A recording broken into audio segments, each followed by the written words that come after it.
Hello students, हमारे YouTube channel में आपका हार्दिक स्वागत है। तो चलिए आज हम पढ़ते हैं क्लास 10th के लिए अम्ल क्षारक एवं लवण चैप्टर से लिया गया एक महत्वपूर्ण टॉपिक्स। इस प्रकार के टॉपिक्स जो होते हैं हर एक बार बोर्ड एग्जाम में पूछे जाते रहे। उम्मीद करते हैं कि आने वाले दिनों में आयोजित होने वाली जो बोर्ड परीक्षाएं होगी उस बोर्ड परीक्षा में भी एक क्वेश्चन पूछा जाए। तो चलिए रेडी हो जाए इस क्वेश्चन के लिए। ये क्वेश्चन है अम्लीय वर्षा के बारे में। अम्लीय वर्षा क्या है, इसके दुष्प्रभावों को लिखें।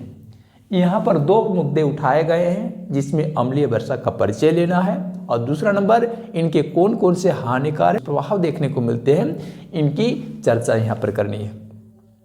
तो याद रखना चाहिए कि वायुमंडल में नाइट्रोजन की ऑक्साइड और सल्फर की ऑक्साइड जैसी जो प्रदूषक गैसें होती है, तो उन नाइट्रोजन की ऑक्साइड या सल्फर की ऑक्साइड जब वर्षा जल के साथ अभिक्रिया करते हैं तो इसके फलस्वरूप वर्षा जल का पीएच मान जो होता है वो 5.6 से नीचे चला जाता, डाउन हो जाता है।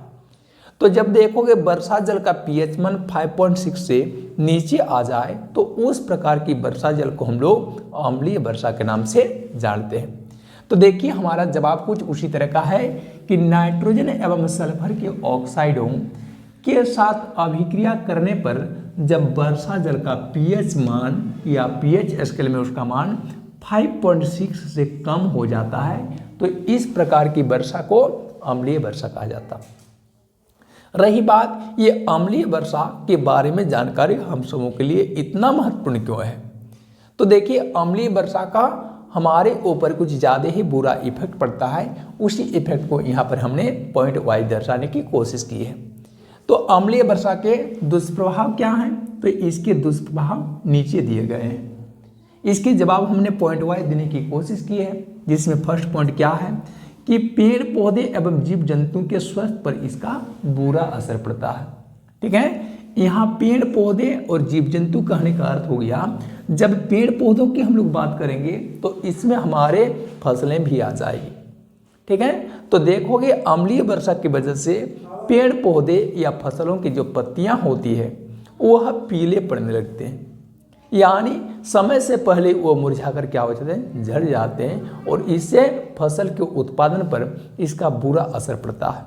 हमारी फसल बुरी तरह से प्रभावित होती है, उसका उत्पादन बिल्कुल ही कम हो जाता है।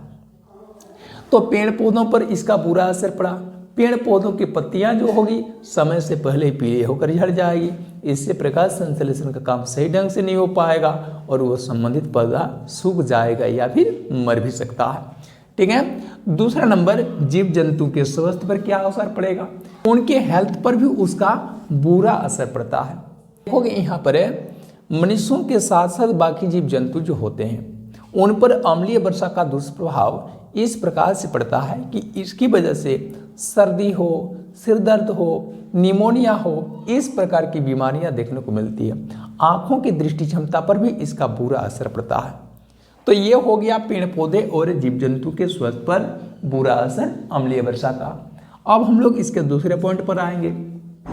तो दूसरा पॉइंट ये है मृदा यानी मिट्टी, जिस पर हम लोग क्या करते हैं, विभिन्न प्रकार की फसलों का उत्पादन करते हैं। तो मृदा एवं जलाशय की जल की अम्लीयता बढ़ जाती है।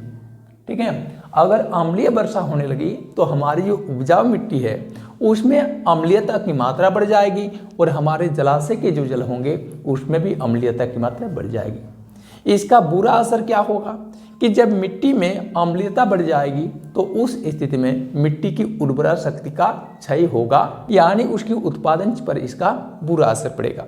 दूसरा नंबर जलाशय की जल में अगर अम्लीयता बढ़ जाए तो उससे क्या होगा कि जलाशय में पाए जाने वाले जो महत्वपूर्ण पादप होते हैं या जीव जंतु होते हैं उनकी उत्तरजीविता जो होती है वो खतरे में पड़ जाती है, यानी उनका अस्तित्व समाप्त होने की ओर बढ़ जाता है।